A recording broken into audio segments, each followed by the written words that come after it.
আর কিছুদিন পর খসড়া ভোটার তালিকা প্রকাশ করবে নির্বাচন কমিশন। তার মধ্যে কত নাম বাদ যাবে তা নিয়ে জল্পনা চলছে। সেই বিষয়ে নির্বাচন কমিশন সূত্রে সর্বশেষ কি তথ্য জানা যাচ্ছে জানাবেন আমাদের প্রতিনিধি রুমা পাল রয়েছেন। রুমা,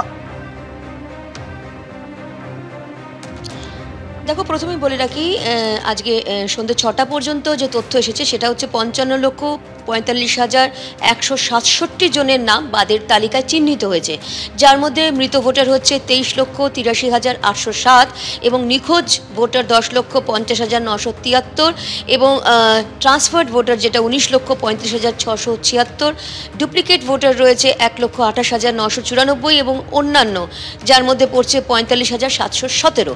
এবং সবথেকে বড় কথা, আজকে রিভিউ মিটিং হয়েছে যেখানে সিইও এবং অন্যান্য আধিকারিকরা ছিলেন, তার সঙ্গে স্পেশাল রোল অবজারভাররা ছিলেন এবং ইসিআই টিম যেটা এসেছে তারা ছিলেন। ভিসির মাধ্যমে ডিওদের সাথে অর্থাৎ জেলা নির্বাচনী আধিকারিকের সঙ্গে বৈঠক হয়েছে, ইআরওদের সঙ্গে বৈঠক হয়েছে এবং আবারও কিন্তু তাদেরকে বলা হয়েছে যারা একটু পিছিয়ে রয়েছে তাদেরকে কিন্তু কাজ শেষ করতে বলা হয়েছে। একটু বলে দিই, ডিজিটাইজেশনে কারা পিছিয়ে রয়েছে এই মুহূর্তে। শিলিগুড়িতে রয়েছে 98.34%, কারণ বেশিরভাগ ক্ষেত্রে 100% বা 99% হয়ে গেছে। অন্যদিকে ডাবগ্রাম, ফুলবাড়ি সেটাও কিন্তু 97.3% হয়েছে, বিধাননগরে 98.04, কসবাতে হয়েছে 93.55, বেহালা পূর্ব 93.15, যাদবপুর 90.22 এবং মেটিয়াবুরুজ 93.22। আরেকটা গুরুত্বপূর্ণ বিষয় হয়েছে, যেখানে দেখো ইসিআই কিন্তু এবার যে সমস্ত বিএলওদের মৃত্যু হয়েছে বারবার কিন্তু বলা হয়েছিল তাদের ক্ষতিপূরণের বিষয়, সেক্ষেত্রে কিন্তু ইসিআই সবুজ সংকেত দিয়েছে।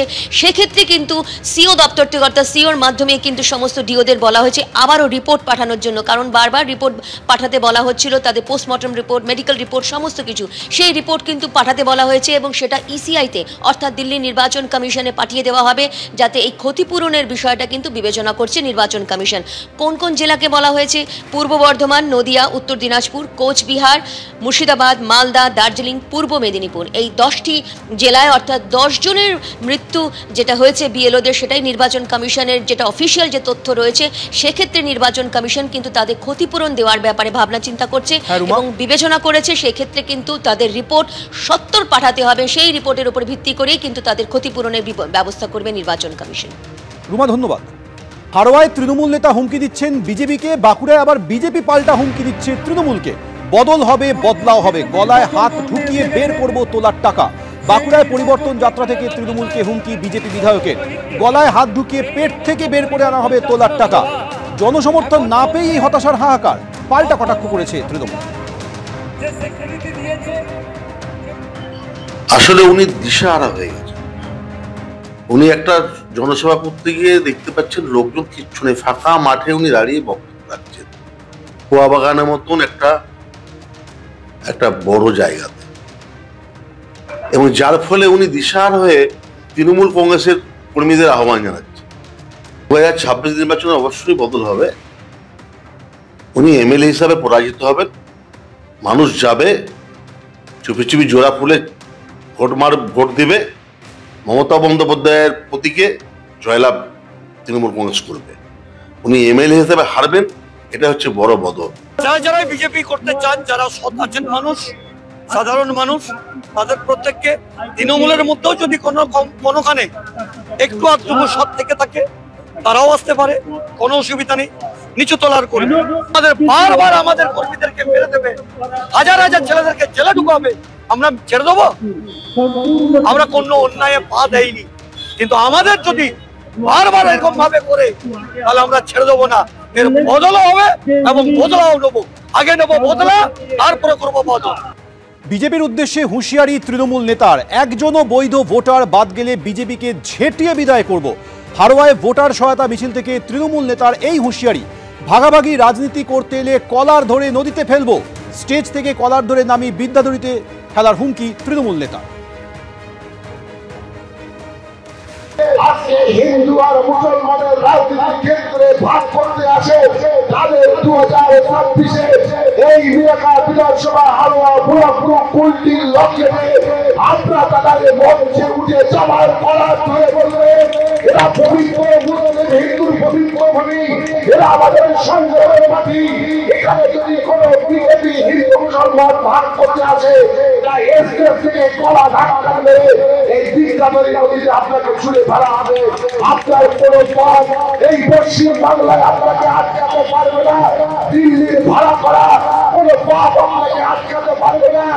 আমরা বিভিন্ন বক্তব্যের মধ্যে দিয়ে বিজেপিকে বোঝাতে চাইছি, এ বাংলার মাটি আপনার নয়, এ মাটি হিন্দুর মাটি, এ মাটি মুসলিমের মাটি, এ মাটি সাম্প্রদায়িকের মাটি নয়। এখানে আপনাদের ভোট নেই, এই মাটিতে একটা বুড়ো ঝেঁটা আপনাদের জন্য আছে।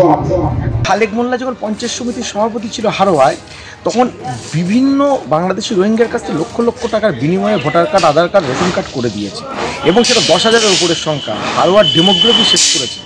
এ হচ্ছে ভারত বিরোধী, বাংলা বিরোধী, হচ্ছে বাংলাদেশি রোহিঙ্গাদের পক্ষে। এবং এমন ধরনের একটি মানুষ আজকে এইসব বাংলাদেশি রোহিঙ্গারা প্রচণ্ড পরিমাণ চাপ দিচ্ছে তাকে পয়সা ফেরত দেওয়ার জন্য, নাইলে ভোটার লিস্টে নাম রাখার জন্য। সেই জন্য বিজেপিকে আক্রমণ করছে। আসলে টিকে থাকতে হবে, না হলে এইসব লোকের আক্রমণ থেকে সে বাঁচতে পারবে না।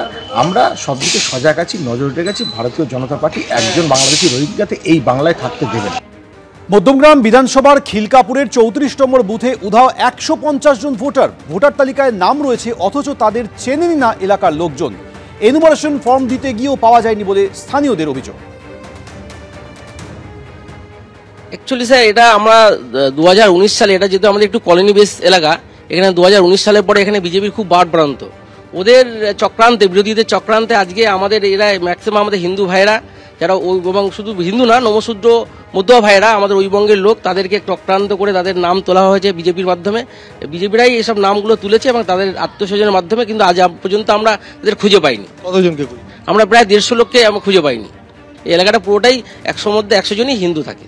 তাদের ভোটার তালিকায় নাম রয়েছে, কিন্তু তাদের তো আমরা খুঁজে পাচ্ছি না। এটা বিরোধী, ওরা বিজেপির চক্রান্ত করে তারা এইসব নামগুলো তুলে আজকে ভেবেছিল যে এই ভোটগুলো তারা এতদিন ধরে করেই এসছে, কিন্তু এই এসআইআর করার মাধ্যমে দিয়ে দেখা যাচ্ছে তাদের খুঁজে পাওয়া যাচ্ছে না, তারা আসতে পারছে না, তাই এরা আসছে না এখানে, বাংলাদেশ থেকে হয়তো আসতে পারছে না। এ ধরনের 100, 800, 8,000 সোনালীদের সঙ্গে সঙ্গে লক্ষ লক্ষ রূপালী খাতুন ছড়িয়ে আছে। সুতরাং পশ্চিমবঙ্গের আভ্যন্তরীণ নিরাপত্তা শুধু বিঘ্নিত নয়, পশ্চিমবঙ্গের কারণে জাতীয় নিরাপত্তা কম্প্রোমাইজ। এবিপি আনন্দ, এগিয়ে থাকে, এগিয়ে রাখে।